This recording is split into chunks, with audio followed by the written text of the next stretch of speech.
Welcome to the New Property Show, Mustafa. Young, aspiring 21-year-old real estate agent, and been in sales now for 3 years. It's incredible.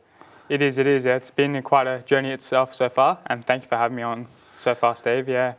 Okay, so talk to us. How you started selling real estate around about the age of 18? Yeah, I actually went to uni for about, I think, 2 weeks. Yeah. And I couldn't do it. I couldn't, to be honest, get in $80,000 of debt and then start my career. I actually, as soon as I was 18, I was like, yep, I need to do a job that's maybe commission-based, something that keeps me on my toes 24/7. And how'd you get your first gig? What did you do? I honestly went on Seek. And I just started applying for jobs. I think it's just about opportunities. If you don't ask, you don't know, And I just started going after jobs, just emailing them, messaging them. Actually, the first one I got, they wouldn't reply to my calls or my texts. So I actually called them as a customer. And then they got back to me and they're like, oh, that was a pretty creative idea of getting away with us. And they hired me. Yeah, so that was a pretty creative way. So just an opportunity that I created. Recently hired an appointment setter that way. Really? I left her my details and then I let her follow me up. And I was a little bit hard to get hold of. I was genuinely busy. But I figured if she can catch me, she can definitely catch my clients. So for sure. I think the art of the sale is really the interview, is actually chasing down to make their time, allocating the time, and then offering value. Apart from selling real estate, you get to dress up for work, you get to speak to a lot of clients. What's most fulfilling about that role?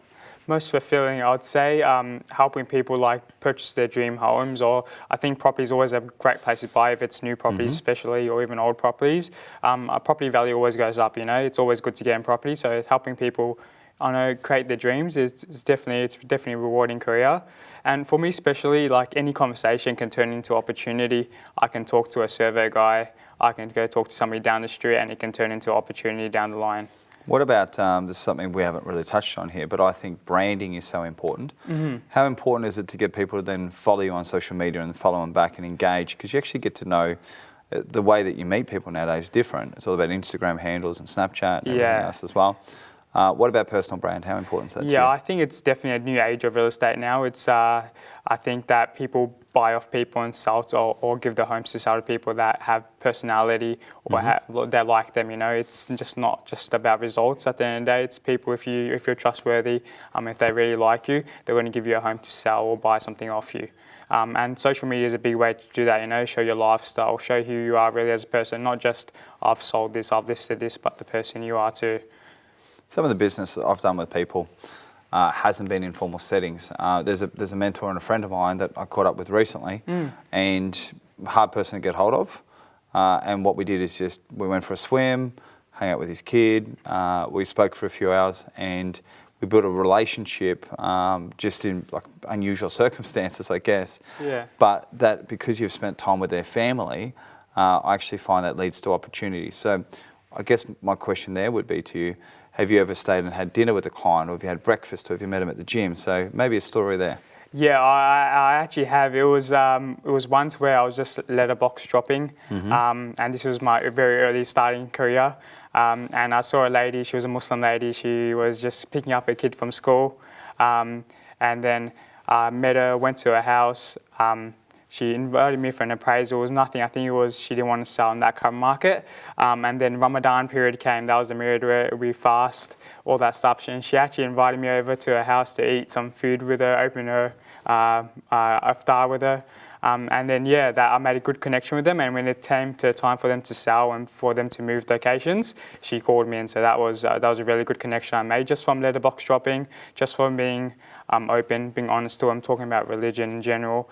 And that turned into a transactional deal.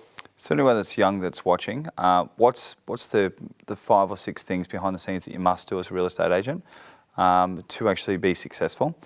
I think the biggest one is probably consistency. Staying positive, definitely on your toes.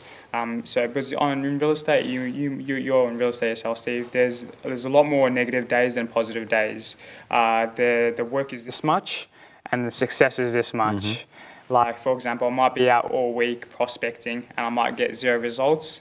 But doing that one more every time I get a no, that might turn into something else. So I think if you stay consistent, stay positive, be real to yourself, you will definitely get results in real estate. It's really, it's almost a discussion with like pumping the well. So you've just got to stay at it, and then eventually you're gonna harvest. So I think the consistency is also keeping you sharp. I think you need to be well spoken. The other thing too is let's talk about mentors. Who do you look up to in the industry that inspires you to do better?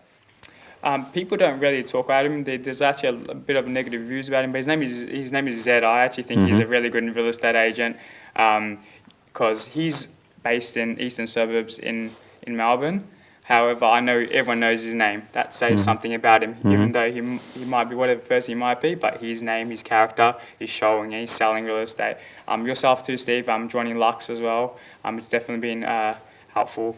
I see you guys are obviously a lot of mentors in there helping me through real estate as well. I think most importantly to surround yourself with a team, a finance team, a team of experts as well would be there. So what about, I don't know, maybe 2 years from now, do you plan to own your own franchise? Do you plan to get an assistant? What would that look like for you? I think assistant will be definitely on the line. I haven't really thought about a franchise, but definitely, working on the business instead of in the business would be a big one for me. And just definitely growing and expanding it across Melbourne. Yeah, that would be definitely down the lines for me. Quick question then to do with sales then. What's the most amount of calls you made in a day? Most amount of calls I made in a day. I've never tallied it up. Yeah. I think it would be close to 200. And that's a mix of buyer calls, prospecting calls. When you're in the zone, you just can't stop. You just got to keep going. You can't let distractions get in the way. Yeah. So it could be AM for prospecting, and then it could be PM for showing homes. That's it. And are you still doing the opens on a Saturday morning and auctions? I am. I'm doing opens on Saturdays. Sundays are actually really good days for opens as well. Yeah. You got to cater around people. Some days during the week are good opens as well. People work all the time. They're busy doing their lives, so you got to cater to them. I did hear about a guy named Josh from Sydney that couldn't get one of his clients to sign a contract, so he went around there at about 11 o'clock at night, flashed his lights into their lounge room, and then knocked on their door and did the deal. Oh, wow. Now, as I said, it could be considered forceful, but I think what's important though is the deal gets done. Okay, and last one would be, would any tips for negotiating to get a better price if you're the customer? To get a better price, I think you got to be very honest in a deal. I think that's the main one, and just show them the pros and the cons from it, because every deal has its pros and its cons. If you show them honestly and openly, and if the pros outweigh the cons, then the deal will get done. You'll get a better price on it, and you show them that there is a benefit from it. The deal will definitely get done at a better price. Fantastic. You've been an inspiring young guest. Look forward to seeing you back here over the years, and thank you so much for joining us on the New Property Show. Thank you, Steve. Thank you for the opportunity.